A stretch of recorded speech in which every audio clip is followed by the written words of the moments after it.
અમદાવાદના નરેન્દ્ર મોદી ક્રિકેટ સ્ટેડિયમમાં સુરક્ષામાં મોટી ચૂક જોવા મળી હતી। ક્રિકેટર મહેન્દ્રસિંહ ધોનીના ફેન્સે ચાલુ ક્રિકેટ મેચ દરમિયાન બાઉન્ડ્રીને ઓળંગીને સ્ટેડિયમમાં ધોનીને મળવા પહોંચ્યો હતો। આ કરતૂત બદલ તાત્કાલિક સ્ટેડિયમમાં હાજર પોલીસ જવાનોએ તેને પકડી લઈ તેની વિરુદ્ધ કાયદેસરની કાર્યવાહી હાથ ધરી હતી। પકડાયેલા આરોપી જય જાની મૂળ ભાવનગરનો રહેવાસી છે। પોલીસ પૂછપરછમાં તેમણે કહ્યું, મારો ધોનીને મળવાની ઈચ્છા હતી એટલે જાળી કૂદીને હું જતો રહ્યો, મારો કોઈ બીજો ઈરાદો ન હતો। ત્યારે હાલ તો તેની ધરપકડ કરી વધુ તપાસ હાથ ધરાઈ છે। એના શબ્દ જેમાં એમ હતું કે એને જઈને ખુદીને એવું કીધું કે મને એમ થયું હું જઈને મળી આવું, એટલે જસ્ટ જનરલ કેમ બાળક કેમ ટોક કરતો હોય જઈને હું મળી આવું, એ ટાઈપના એને વર્ડ્સ અમારી પાસે યુઝ કર્યા હતા કે હું જઈને મળી આવું, એટલે મેં ઉપરથી જમ્પ કરી અને હું કૂદીને એના જઈને પગમાં પડેલો। મહેસાણામાં નકલી જીરું અને વરિયાળીની કારોબારને લઈને એપીએમસી ચેરમેનનું નિવેદન સામે આવ્યું છે। તેમનું કહેવું છે કે લેભાગુ તત્વોના કારણે ઊંઝાને બદનામી મળી છે। વરિયાળીમાં કલર અને અન્ય પદાર્થ મિક્સ કરી નકલી જીરું બનાવવાથી સ્પાઇસ સિટી તરીકેની છાપ ખરડાઈ રહી છે।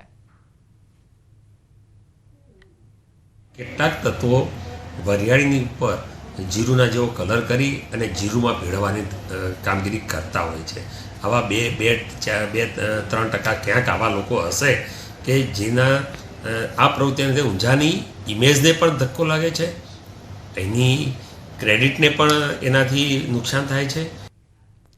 સમાચાર અરવલ્લીથી ભાજપ નેતા પર હુમલા મુદ્દે સમર્થકોમાં રોષ જોવા મળ્યો છે। મેઘરજમાં પ્રદેશ યુવા ભાજપ નેતા પર હુમલો કરાયો હતો। હુમલો એ પૂર્વ યોજિત કાવતરું હોવાનો આરોપ છે। હુમલા પાછળ કાવતરું રચનારને ઝડપી લેવા માંગ કરાઈ। લોકસભાના મતદાનના દિવસે જ હુમલો કરાયો હતો।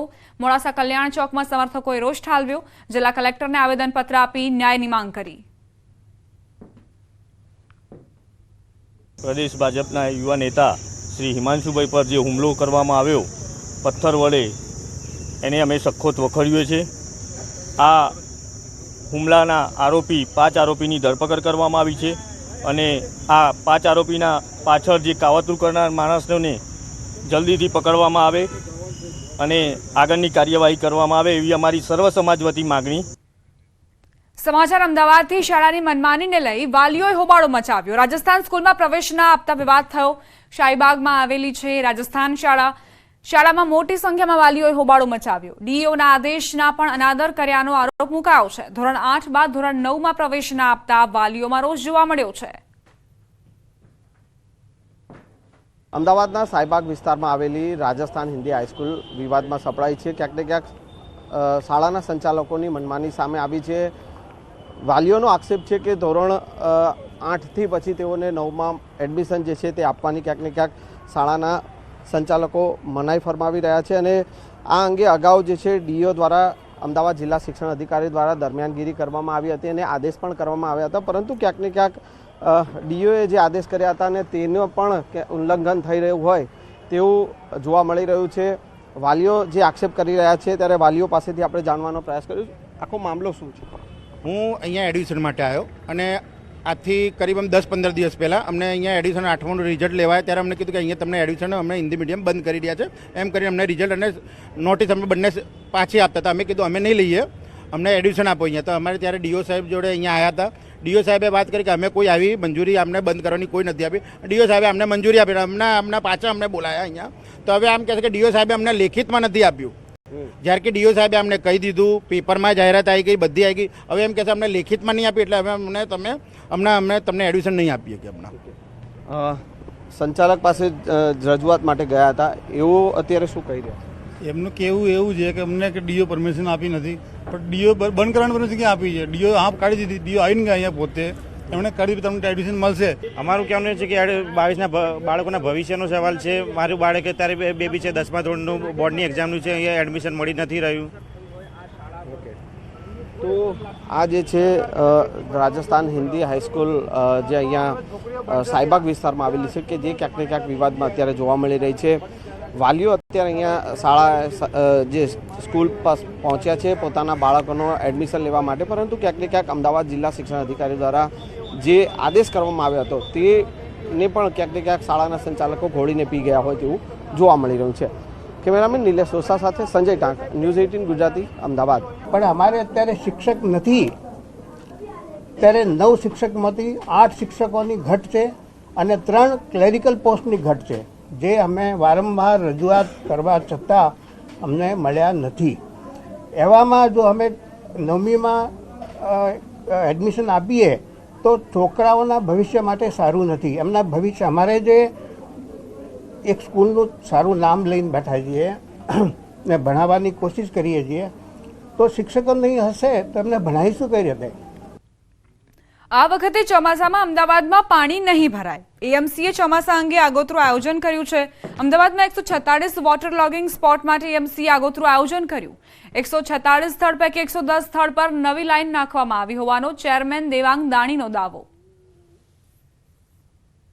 આગામી ચોમાસાના સમયગાળા દરમિયાન મોન્સૂન શરૂ થાય એ પહેલાં આ કામગીરી પૂરી થશે. પરિણામે જ્યાં આગળ વોટર લોગિંગ થતું હોય છે ત્યાં આગળ સ્ટ્રોમ વોટર લાઈન નાખવામાં આવી, કેચપીટ નાખવામાં આવી છે અને પર્કોલેટિંગ વેલ બનાવવામાં આવે છે. પરિણામે તે જગ્યાએ વોટર લોગિંગ થાય નહીં અને એ પાણી તળાવની અંદર જતું રહે તે માટેનું આગોતરું આયોજન આ સમયગાળા દરમિયાન કરવામાં આવ્યું છે. કેચપીટ સફાઈનો પ્રથમ રાઉન્ડ પૂરો થયો છે. આવનાર સમયગાળા દરમિયાન જે કેચપીટો છે તેમાં જે કચરો આવી જતો હોય છે એ કચરાને પણ દૂર કરવામાં આવશે. પરિણામે મોન્સૂન દરમિયાન કેચપીટોની આજુબાજુ વોટર લોગિંગ ન થાય તે બાબતની પણ તાકીદ કરવામાં આવી છે. આ સાથે જ બુલેટિનમાં અત્યારે બસ આટલું જ. વધુ અપડેટ્સ માટે આપ જોતા રહો ન્યૂઝ 18 ગુજરાતી.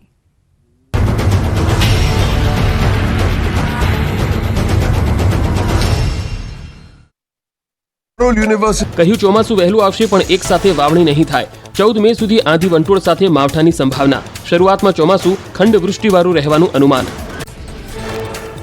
વડોદરામાં ગરમીનો પારો 40 ડિગ્રી પહોંચતા રસ્તા ઉપર ડામર ઓગળ્યો. ગોત્રી વિસ્તારમાં રોડ પરનો ડામર પીગળ્યો. વાહન ચાલકોને પડી હાલાકી. 1 મહિના પહેલા બનેલો રોડ ડામર ઓગળી જતા તંત્રની કામગીરી પર સવાલ ઉઠ્યા. અંબાજીના દાંતા પંથકમાં ગરમીનું પ્રમાણ વધ્યું. ગરમીનો પારો 40 ડિગ્રીએ પહોંચતા લોકો અકળાયા. ગરમી વધતા દાંતામાં રસ્તાઓ સુમસામ બન્યા. ગરમી વધતા એમરજન્સીના કેસમાં વધારો. છેલ્લા 7 દિવસમાં હાઈ ફીવરના 388, ઝાડા ઉલટીના 51, હીટ સ્ટ્રોકના 7 કેસ નોંધાયા. એપ્રિલમાં ગરમીના કારણે 2067 એમરજન્સી કેસ સામે આવ્યા. બજારમાંથી આઈસ્ક્રીમ ખરીદતા પહેલા સાવધાન. સુરતમાં ભેળસેળયુક્ત આઈસ્ક્રીમનો પર્દાફાશ. ફૂડ એન્ડ ડ્રગ્સ વિભાગના દરોડામાં થયો ચોંકાવનારો ખુલાસો. 10 સંસ્થાઓમાંથી લેવાયેલા 29 પૈકી 10 નમૂના ફેલ. 75 કિલો આઈસ્ક્રીમના જથ્થાનો નાશ કરવામાં આવ્યો. કાર્બાઇડ કેમિકલથી કેરી પકવતા ખેડૂતોને ખેર નથી. એએમસીની આરોગ્ય વિભાગની ટીમ આવી એક્શનમાં. નરોડા ફ્રૂટ માર્કેટમાં આરોગ્ય વિભાગની અલગ અલગ ટીમે હાથ ધરી તપાસ. ભાવનગર પંથકની માર્કેટમાં અથાણા અને મુરબ્બા માટે કેરીની આવક શરૂ. કેસર કેરીનો ભાવ 2000 થી લઈને 4500 રૂપિયા સુધી નોંધાયો. દેશી કેરીના મણદીઠ 800 થી લઈને 1500 રૂપિયા સુધીના ભાવ. મહેસાણાના ઊંઝામાં નકલી વરિયાળી ઝડપાઈ. ફૂડ વિભાગે દરોડા પાડી અંદાજે 11,850 કિલો શંકાસ્પદ જથ્થો જપ્ત કર્યો. 14 કિલો લીલો